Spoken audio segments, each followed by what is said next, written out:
Greetings, y'all. This is my friend Marg, and she's going to let me interview her. I came up with some questions, Good and then we're going to questions. see her rig. Oh, thank you. So, let's go see. Yeah. You've been a nomad for how long now? Starting my third year. Awesome. Same time frame. Do you remember the moment where you crossed that line in your head about, yeah, I'm going to be a nomad? During the pandemic, so that was 2020, I watched lots of YouTube. And the more I watched, the more I was thinking, I could do that. I could do that. And I'd take an idea or two and I'd go down to my underground parking and work in my van, which was a wonderful thing to be able to do during the isolation and the quarantine, right? And things just started clicking, where to put things, how I could possibly set it up. And that really got me excited and thinking, I could do this. I had already done a little bit of traveling before that when I lived on Vancouver Island with just a mattress on the floor and a cooler of food. Ah, so you had prior experience. Yeah, prior experience for sure, with shorter trips. So it definitely just evolved, I'd say, gradually over time. And that's so great that you got to experiment, like you said, down in the parking area. Because people are so reluctant, I think, to even sleep in their vehicle in their driveway or go to a campground. So just get out there and do it. Yeah. So how long did it take for you to decide what kind of rig you wanted? I think I had some good luck on my side because I have always enjoyed minivans, raising kids, etc. And I'm quite tall, and it's a good sit in the driver's seat in the minivan. So I just started with what I had. 2017 Dodge Grand Caravan. 6-cylinder front-wheel drive, and that's when I threw in the mattress on the cooler and started experimenting just with the minivan. Of course, reading a lot about how some people can't stand not to stand up. Not an issue for me at all. It doesn't bother me at all because I'm outside of my rig most of the time. So the minivan was an easy choice. I was a little nervous about, the model or the make. There's ones that are highly recommended, and I didn't have one of those. So Dodge versus a Toyota Sienna or a Pacifica or whatever. But my brother's a mechanic, so I know, I'm very good. He took a good look and said it was in great shape. And I bought it just slightly used, so there's a dealership that was maintaining vehicles as a fleet for a budget rent-a-car. And they take them off as soon as they hit a certain number of kilometers, and then they sell them. And that's where I picked up my van. And I would do that again. Because that the vehicle's been maintained well. And I asked for a few extra things at the end, a fresh battery and then some new tires. And they gave them to you? Yeah. Awesome. I was happy with that deal. Yeah. And I had an undercoating sprayed before they gave it to me. I did have to pay for that, but I'm glad I did that too, considering BLM roads. So as a Canadian, what steps did you have to take to... I suppose you already had established a domicile, but did you have to change anything? I did, because I left my sticks and bricks, and that was my physical address. So very similar to the United States. It's ideal to have a street address. So I took my daughter out for a very expensive dinner. I talked her into it. Hi, Cleo. No, but she very willingly offered her address to me, and I just changed all my important places, taxes, driver's license. I just did most of that online and got that all taken care of.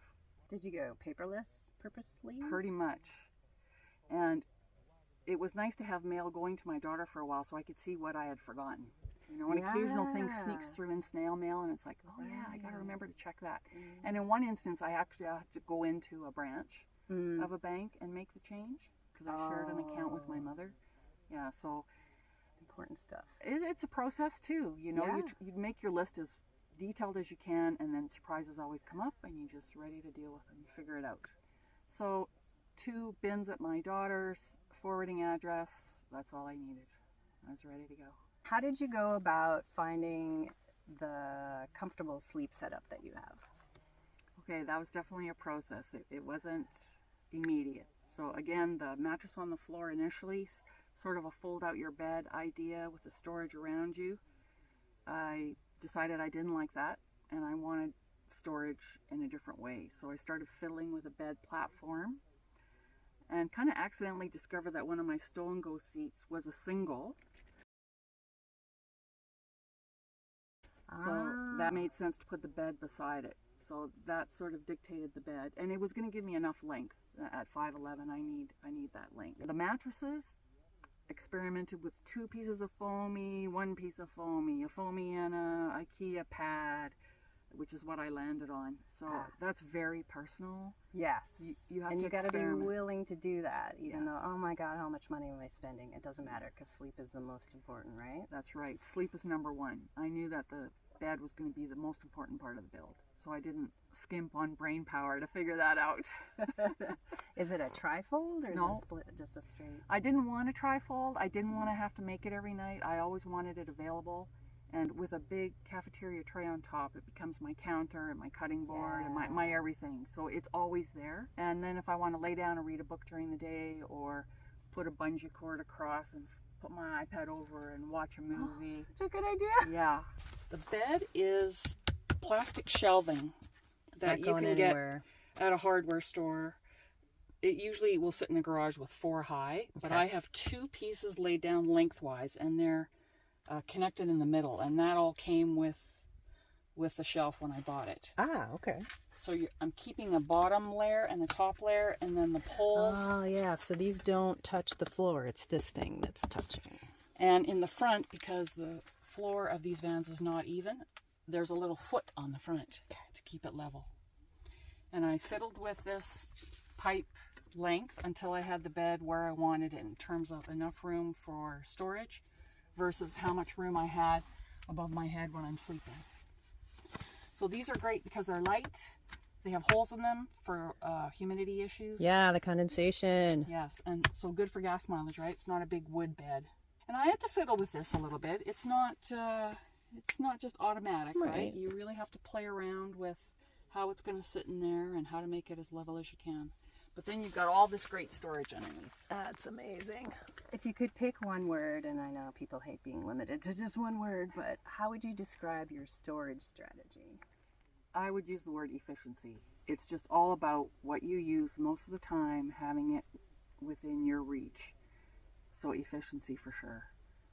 And being open-minded to different ideas. I love to go to IKEA when I'm well-fed and rested and can really take my time because they're so good at small storage ideas, and I love seeing what they've thought of, and they're great at efficiency. So I can borrow some of their strategies in my van as well. So yeah, efficiency. It's a Tetris pattern down underneath with all my plastic bins, and I didn't rush it either. I worked at it slowly, and I waited until I could find the right size bin that was going to fit into my pattern. I didn't kind of do the opposite, like buy a bunch of bins and then try to make it work. I did it a little slower. I had 4 favorite bins, and then I sort of worked around that in terms of shape. What's one of your favorite meals to prepare in your rig? Okay, so I don't have a sophisticated palate, so I'm pretty easygoing, come from a huge family. But I do one-pot meals over a simple green propane bottle with a burner. Pre-cooked rice that come in the little orange packets. Add a package of vegetable like green beans. Add a can of diced tomatoes, Mrs. Dash, some nutritional yeast. Sometimes a protein like a chicken in a can or tuna. You can buy them in packets now. Heat it up nice and hot, and I'm very happy. Yeah. That's a good meal for me. And then you have leftovers? Yes, and so I do keep 3 or 4 Rubbermaid containers. Yeah, leftovers are lovely because you don't want to cook every night. And quick little tip, when you put cans in these containers, I take a Sharpie and write what's in the can so I don't have to take out the can to see what it is. And I think you mentioned before that you don't have a fridge. No fridge. A cooler A cooler. with some Reflectix in it. So I'll keep cheese, yogurt, eggs, but never for more than 3 or 4 days because I'm close enough to a town. Yeah. And that's been sufficient for me. And occasionally I'll walk into a store with a large freezer bag and ask them if I can take some ice from their fountain dispensary. And they always say yes. Nice. Yeah. Who would say no to you? Come on. And I try to buy something there first too. So you create a yes. Exactly. Look, yeah. I just bought this. And that's kind of a one of those unstated nomad etiquette things that, be nice and support the businesses that support us. Yes. What part of vehicle living was the easiest for you to sort out, and what have you found to be the most challenging?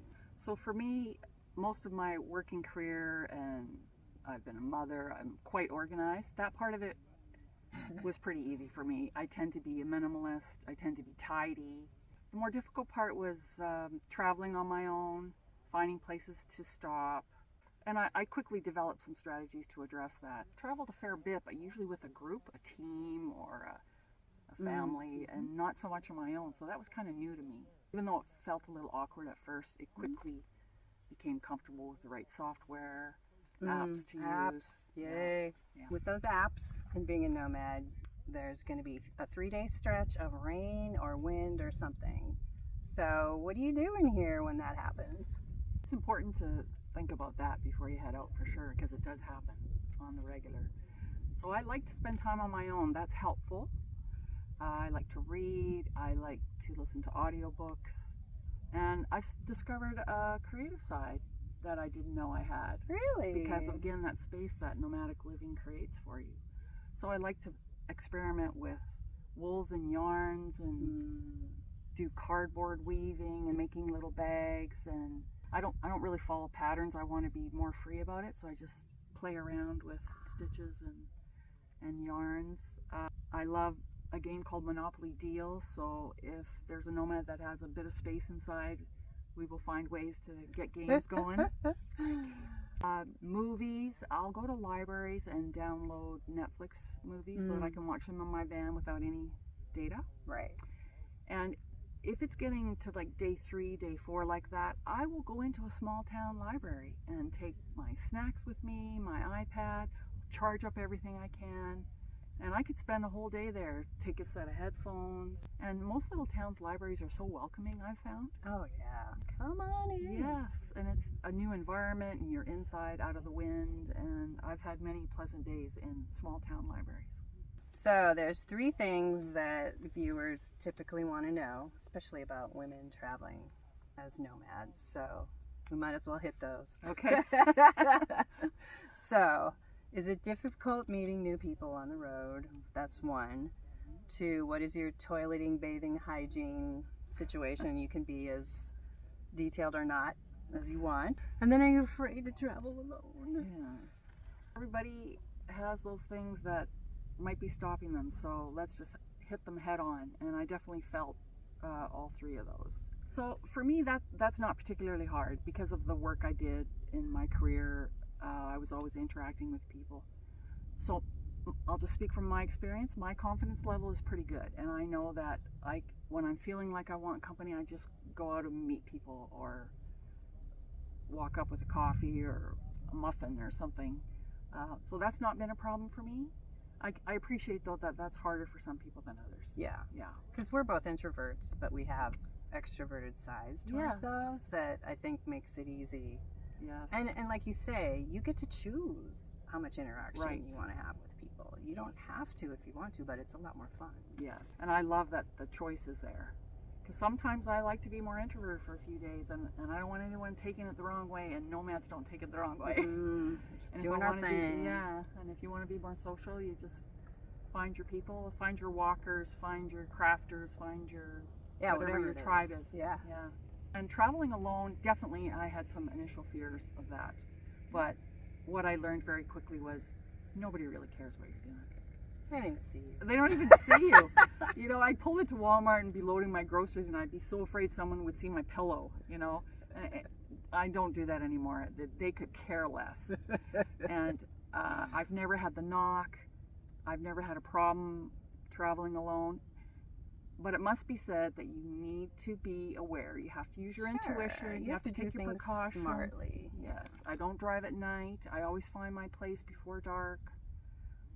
I never stay where I'm completely alone. You know, I prefer lighted areas, hospital parking lots, whatever. There's a number of places you can try. But you'll learn pretty quick what you're comfortable with. And I've accommodated my needs and can do it now in a way that I'm comfortable, and I don't have any more fear of traveling alone. Yeah, for once you. you get that confidence from doing it, Yes. and proving to yourself that nobody's watching, That's nobody right. cares. They really don't. Promise. And statistically, out here, you're safer anyway because Yes. there's just fewer people. That's right. Appreciate that those feelings come up for people, and I think it helps talk about it, Absolutely. hear some different ideas that people use, and find your way. I also can get from my driver's seat to the back of my van, and that gives me a lot of comfort. Yeah, that's important. And you said that you've never seen anybody else with this particular system? No, I haven't, and it morphed over time. So I tried a number of things. And let me start by saying the first time I was able to take care of my biological needs on my own without stopping at a establishment, I cheered, because that to me felt like complete independence. I now felt like I could go anywhere as long as I could take care of that stuff. Because really, what are your boundaries then? Landed on is sort of a chamber pot idea. Speaking with my mother, she lived in a house that only had an outhouse 100 yards away, so they would keep a pot under their bed, bring it out, use it, and then put it under the bed. You do have to be still quite flexible to do this method. Feeling stable is everything. Yeah. I found something that fits underneath the one chair I have in my van. So that was important because that was going to be its spot. So it's a piece of a plastic bowl. It used to be something else. I can't even remember what it was. And I looked long and hard for this because it needed to fit under there. It needed to be strong but flexible. And this is a toddler Oh my God, I toilet love that. seat. I want one of those. I think I got it at, we have a store called Canadian Tire. Love it. But again, you can't be a bigger person, so you have to be a smaller person. But this is year 3. This is working great for me, and it fits right over the pot. Oh, yeah. So it catches it, so it's quite Wow. stable. And when it's down, it can support my weight quite easily. Okay. And I use this handle in the van while I use it. Mm-hmm. And I store the urine in a Look little at that. Coleman water jug. Total stealth. And this is nice if you need to take it into a rest area and you don't want to feel awkward about it. This looks like water. Right? Yeah, you So don't have just to walk stuff in. that in a bag or a backpack. No. So for number 2, you can skip ahead if you don't want to hear this. TMI, I get it. But this is a coffee can. And in it I have a doggy bag. A real doggy Doggy bag. poop bag. And this fits inside the chamber pot. So you separate the two. Yes. As we are guided to do. That is a very good point. And before I went out on the road, I read somewhere on Facebook that you can train your body to separate number 1 and number 2 just by how you're using your muscles and tilting. And it's a good idea to practice at home before you leave. It's very important to keep number 1 and number 2 separate. And that's why you want to separate the two, is Yes. the increased smell factor. Yes, exactly. Number 2 in the coffee can in a bag, wrap it up. I have a 5-gallon pail with a gamma lid, and I store all my garbage in there, and it does a great job of keeping out any smell. What's been the most impactful difference in your life now that you've been on the road for a while as opposed to sticks and bricks? That's huge. It's such a difference for me because I spent most of my life taking care of people, oldest in the family. Then I was on a team and had leadership roles. At work, you're always taking care of your staff, raising children, and then now my elderly parents. So when I'm a nomad, I'm just taking care of me, and I'm so grateful for that gift that I'm able to do that. And for the first time, I just have to take care of my schedule, when I sleep, where I want to be, how I want to eat. And get to make those decisions, Yes. not based on anybody else. Not based on anybody else, which felt really weird for me at first because I just have never done that. But the nomad life created this space in my world, right? And you get rid of all your things. It's like you're peeling back an onion. You get rid of all your things, and then you get rid of all your obligations, and you get rid of all your worries and your fears, and you just move forward. And to me, it's led to this new way of being. And at this age, I know it's so exciting. We get to discover it now. Yes, and the continual learning and the opportunity to read so many things and have really good conversations with people that normally you don't get, I don't think, always in a city. Folks out here are, there's a little bit of small talk perhaps initially, but most people, you know, are pretty vulnerable and really themselves. It's very organic conversation, I want to say. Because we get each other, right? We don't have to explain what we're doing. That's right. It's a like-minded tribe of people that have all made that decision. Yeah. And are doing it, you know, with a whole bunch of feelings, but moving forward anyway. All the feelings. All the feelings. All the feels. Yeah. Thanks for watching part 1 of my interview with Marg. Stay tuned for part 2.